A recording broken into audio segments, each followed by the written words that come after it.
అనకాపల్లి జిల్లా యలమంచిలి నియోజకవర్గంలో మునగపాక మండలం సచివాలయం వద్ద కూటమి ప్రభుత్వం నూతనంగా ప్రవేశపెట్టిన క్యూఆర్ కోడ్ ఆధారిత కొత్త స్మార్ట్ రేషన్ కార్డులను కుటుంబ పెద్దలకు అందజేసిన యలమంచిలి నియోజకవర్గం ఎమ్మెల్యే సుందరపు విజయ్ కుమార్. ఈ కార్యక్రమంలో అధికారులు, గ్రామ ప్రజలు, యువతలు, కూటమి నాయకులు తదితరులు పాల్గొన్నారు.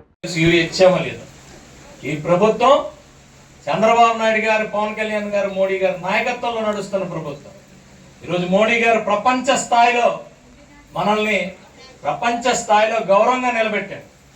అమెరికా కూడా మనల్ని జడిపిస్తే నువ్వేం జడిపించాల్సిన పని లేదురా, నువ్వు ఎంత పెద్ద దేశమైనా మాకు అవసరం లేదు, మాకు సెల్ఫ్ రెస్పెక్ట్ ఉంది, మా రెస్పెక్ట్ మేము కాపాడుకుంటామని నించున్నాడు. కాబట్టి ఈరోజు మోడీ దగ్గరికి ట్రంప్ దిగి రావాల్సిన పరిస్థితి వస్తుంది.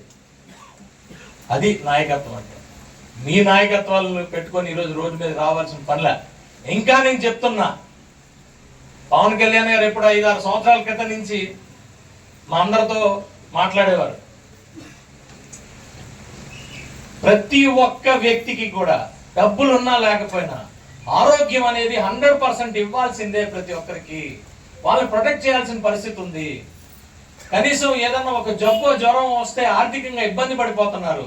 హాస్పిటల్కి వెళ్తే ఫీజులు కట్టుకోలేని పరిస్థితుల్లో ఉంది, మందులకి డబ్బులు ఇచ్చుకోలేని పరిస్థితుల్లో ఉంది, రకరకాలైన పరిస్థితుల్లో ఉన్నారు. కాబట్టి వీళ్ళందరినీ ప్రొటెక్ట్ చేయాలి. కాబట్టి మనిషికి 5 లక్షలు మినిమమ్ మరి మెడికల్ ఇన్సూరెన్స్ ఉండాలి, ప్రొటెక్ట్ చేయాలనే ఉద్దేశంతో ఎక్కడికన్నా వెళ్ళి వైద్యం చేయించుకోవచ్చు.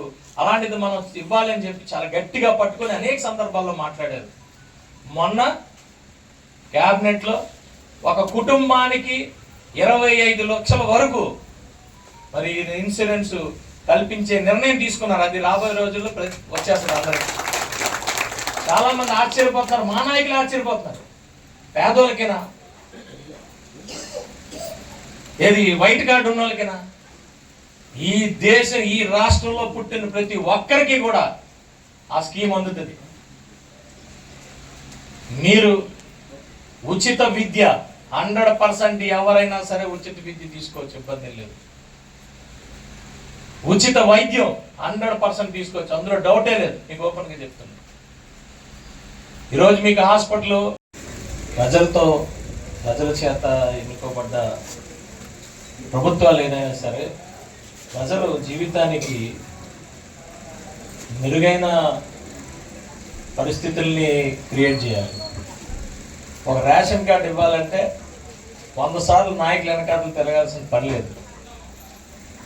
రాజకీయాలకి అతీతంగా, పార్టీలకు అతీతంగా మరి ఏదైతే సంక్షేమ పథకాలు ఉన్నాయో అవన్నీ కూడా రావాల్సిన అవసరం ఎంతైనా ఉంది.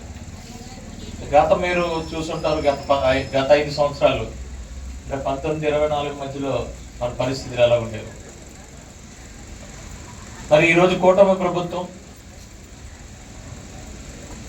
చాలా ట్రాన్స్పరెంట్గా ఏం చేసినా కూడా రాజకీయాలకు అతీతంగా ప్రజలందరినీ కూడా ఒక విధంగా చూసి ఈరోజు ఎవరికైతే అవసరం ఉన్నారో వాళ్ళకి మరి సంక్షేమ పథకాలు ఇంటి దగ్గర అందించేటట్టు చేసింది ఈ కూటమి ప్రభుత్వం. అది మీరందరూ కూడా గుర్తించి ఎప్పుడు కూడా ఆశీర్వదించాలని చెప్పి కోరుకుంటున్నాను.